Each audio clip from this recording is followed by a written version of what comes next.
এই যে মাইনাস যে একটা ফর্মুলা, এটা কিন্তু অনেক আগে থেকেই আছে এবং নতুন একটা সরকার হবে, অন্তর্বর্তীকালীন সরকার, এগুলো আকাশে বাতাসে কিন্তু এই আলোচনাগুলো টেবিলে চলছিল দীর্ঘদিন থেকে, সেটা বাস্তবে পরিণত হলো। কিন্তু এখন কি বিএনপি সেটা উপলব্ধি করছে কিনা যে বিএনপিকেও মাইনাস করার প্রচেষ্টা চলছে? ধন্যবাদ আপনাকে, ধন্যবাদ আমার সহ-আলোচক শরীফ সহ দর্শক শ্রোতাদেরকে। আসলে এই ষড়যন্ত্র তো চলছে দীর্ঘদিন ধরে। আজকে যে আপনি মনে করেন যে বাংলাদেশে একটা গণতন্ত্রহীনতা, এটা কি শেখ হাসিনা বুঝতে পারেনি? এই যে একটা গণতান্ত্রিক শাসনের ব্যবস্থার বিপরীতে একটা ফ্যাসিস্ট ব্যবস্থা দীর্ঘদিন কায়েম করেছেন, আওয়ামী লীগ বুঝতে পারেনি? অর্থাৎ এই ষড়যন্ত্রের অংশ হিসাবেই কিন্তু আমরা মনে করি যে অনেক কিছু সংগঠিত হয়েছে। আজকে বিএনপির মতো একটি রাজনৈতিক দল, তাকে আপনি মাইনাস করে দিতে চাচ্ছেন, বা আগে অতীতে চেষ্টা করা হয়েছিল কিন্তু পেরেছে, পারে নাই।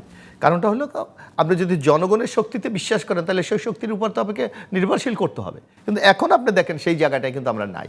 এই নানা অনৈক্যের কথা আপনি আজকে আপনার শিরোনামে বলেছেন। এখন একটা 5ই আগস্টের পর আমাদের মধ্যে তো একটা চমৎকার ঐক্য ছিল। আগামী দিনে একটা সুন্দর গণতান্ত্রিক বাংলাদেশ আমরা তৈরি করতে চাই। শেখ হাসিনা আমাদের যেই জায়গাগুলিকে ক্ষত তৈরি করেছে, ওগুলিকে আমরা রিপেয়ার করে আগামী দিনে সুস্থ সবল আমরা করতে চাই। কিন্তু 10 মাসে কি আমরা খুব একটা অগ্রগতি অর্জন করেছি? আমি যদি হিসাব মিলাতে যাই না, আমাদের সেই প্রাপ্তির খাতায় তো শূন্য। রাজনৈতিক দলগুলির মধ্যে সে আগের মতো বিভাজন বেড়েছে, সামাজিক শক্তিগুলি অনেকটা দূরে সরে গেছে, এবং আগামী দিনে কি আমরা বাংলাদেশ চাই সেটা নিয়ে আজকে নানা শর্ত জুড়ে দেওয়া হচ্ছে। তো এই ঘটনাগুলি প্রমাণ করে যে একটা স্বাভাবিক গণতান্ত্রিক প্রক্রিয়ায় আমরা যে অগ্রসর হতে চাই, এক্ষেত্রে নানা প্রতিবন্ধকতা আছে, নানা বাধা আছে, নানা বিপত্তি আছে। এই আপনাকে আমি একটা কথা বলি যে বেসিক্যালি এই যে যদি আমরা যাদেরকে এখন বলা হচ্ছে মাস্টার মাইন্ড, যাদের কারণে আন্দোলন হয়েছে, তাহলে আপনি কিন্তু এখানে প্রথমেই একটা বিভাজন রেখা টেনে দিচ্ছেন। তাহলে দীর্ঘদিন যেই প্রায় 17 বছর বিএনপি সহ যারা দীর্ঘদিন আন্দোলন করেছে, জেল কেটেছে, নির্যাতন সহ্য করেছে, গুমের শিকার হয়েছে, তাদের কেন অস্বীকার করলেন যে না এরা কোনো কিচ্ছু না?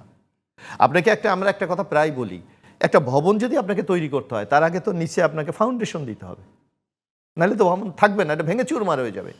এখনকার বাংলাদেশের এই বর্তমান সিচুয়েশনটা অনেকটা সেই ভবন তৈরির মতো। যারা আপনার নিচে ফাউন্ডেশনটা দিয়েছে আপনি তাদেরকে অস্বীকার করছেন, আপনি বলছেন তাদের কোনো অবদান নাই। তো ঠিক আছে, যাদেরকে আপনি দিয়েছেন এদের অবদানটা কি? আজকে নানা ক্ষেত্রে যে অসঙ্গতি দেখা দিচ্ছে, যেমন একটা উদাহরণ আপনাকে দিই। আমরা বলেছি শেখ হাসিনা দুর্নীতি করে সব শেষ করে দিয়েছে, তার ওই যে কি পিয়ন, তার কাছে 400 কোটি টাকা পাওয়া যায়। কালকে না পরশু দেখলাম তার বাবুর্চি তার শত শত কোটি টাকার মালিক। তাইলে আমরা কতটুকু উন্নতি করেছি? যে আমাদেরও দেখলাম একে উপদেষ্টার যে এফিএস 400 কোটি টাকার মালিক। তাহলে আমরা উন্নতিটা আমরা কতটুকু করেছি, বা আমাদের কি শিক্ষাটা আমরা নিয়েছি? আমরা শিক্ষাটা নেইনি। মোশাররফ ভাই, এই জায়গাটা থেকে আসবেন কিনা যে অ্যাক্টিং চেয়ারম্যানের সঙ্গে প্রধান উপদেষ্টার যে বৈঠক, সেই বৈঠকে যে যৌথ বিবৃতিটা এসেছে, সেই যৌথ বিবৃতিকে অনেকটা মানে আমি বলবো যে একেবারে খোলাসা করে বলা হয়নি যে নির্বাচন একেবারেই ফেব্রুয়ারিতে হবে। যদি বলেছে যে কিন্তু তবের মধ্যেই দেওয়া আছে যে এটা হলে এটা করব, ওটা হলে ওটা হবে, নির্বাচন করা যেতে পারে। তো এটার কারণেই, এই একটা যৌথ বিবৃতির কারণেই এনসিপি এবং জামাত একেবারেই ঐক্যমত্য কমিশনের বড় ধরনের বিরোধিতা। এটা কি মনে করছেন? না, এইটা আমি মনে করি এটা রাজনৈতিক শিষ্টাচারের সম্পূর্ণ বাইরে। আজকে জামাত কি বর্জন করেছে? এটা আমি মনে করি রাজনীতিতে ডায়লগের বিকল্প নাই। আপনি যেখানে দেখেন এই ফিলিস্তিনি ইসরায়েল কত যুদ্ধ, ডায়লগ তাদের মধ্যে হয়েছে না? এই যে তালেবান নিয়ে মানে অনেক বিশ্বের তো অনেক গণতান্ত্রিক শক্তি মৌলবাদী শক্তিকে মানতেই রাজি ছিল না। আপনার কাতারে বা কুয়েতে গিয়ে কি বৈঠক হয়েছে না? আলোচনার কোনো বিকল্প নাই। এখন হলো আপনি কোন জায়গাতে গিয়ে আলোচনাটাকে আপনি সমাপ্তি করবেন। এখন আপনি বলছেন বিএনপির সাথে আলোচনা হয়েছে। আপনি বাংলাদেশের একটা সার্ভে করেন, জরিপ করেন যে বাংলাদেশের সবচেয়ে বড় দলকে, বলবে বিএনপি। সবচেয়ে জনপ্রিয় দলকে, বলবে বিএনপি।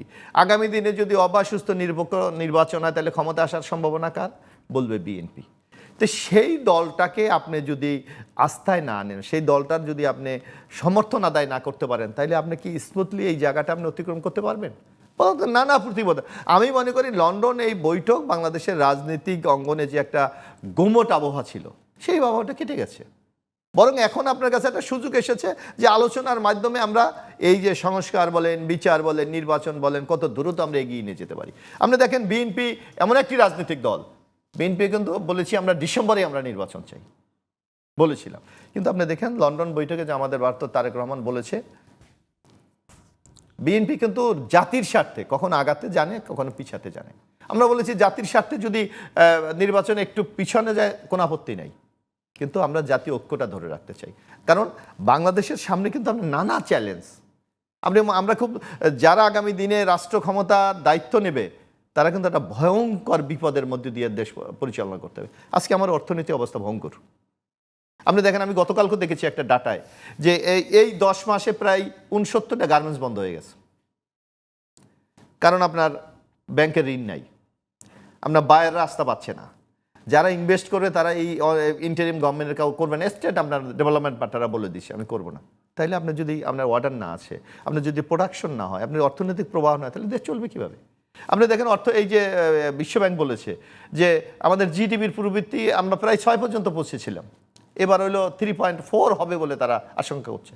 তো এইভাবে যে প্রত্যেকটা সূচকে আমার অর্থনীতির সূচকে আমি অবনমন, আমার আইন শৃঙ্খলা অবনতি, আমার সামাজিক স্থিতিশীলতা অবনতি, আমার রাজনৈতিক দলগুলির আস্থার ক্ষেত্রে ব্যাপক সংকট, তাহলে আগামী দিনে কি বাংলাদেশ আমরা প্রত্যাশা করি? তাহলে মানুষ কি আবার বলবে না যে ফ্যাসিস্টটাই ভালো ছিল? তো ওই জায়গায় কি আমরা বাংলাদেশটাকে ঠেলে দিচ্ছি? আমার মনে হয় এই জায়গাগুলি থেকে আমাদের বেরিয়ে আসা উচিত, যে অনৈক্য না, বরং আগামী দিনে ঐক্যটাকে আমরা কিভাবে তৈরি করতে পারি। এই আমি জানি এনসিপি যেটাকে আমরা বলি খুব ইমেচিউর কিছু তারা প্রস্তাবনা করেছে। আমরা কি বলেছি? সংস্কার। আরে আমার বাংলাদেশের নাম পরিবর্তন কি দরকার আছে? আমার মূলনীতি পরিবর্তন এই মুহূর্তে আমার কাছে খুব দরকার। আজকে মানুষের মুখে খাদ্য দেওয়া বড় দরকার না আমার জাতীয় মূলনীতি চেঞ্জ করা আমার বড় দরকার, না আমার জাতীয় পতাকা চেঞ্জ করা বড় দরকার? আপনাকে কোনটা প্রায়োরিটি এটা যদি আমি না বুঝতে পারি, তাহলে সেটা হলো রাজনীতিবিদদের সবচেয়ে বড় ব্যর্থতা। আজকে যার জন্য এনসিপির প্রতি মানুষের সে আস্থা নাই, কমে গেছে। আপনি হিসাব করেন 10 মাস আগের এনসিপি বা যেটা এনসিপি বেসিক্যালি তো বৈষম্যবিরোধী ছাত্র আন্দোলন, এখন কি অবস্থা তাদের? সুতরাং মানুষকে যদি আপনি আস্থায় না আনতে পারেন এবং মানুষের যদি পালসটা আপনি বুঝতে না পারেন, ওই রাজনৈতিক শক্তি কখনোই টিকতে পারবে না।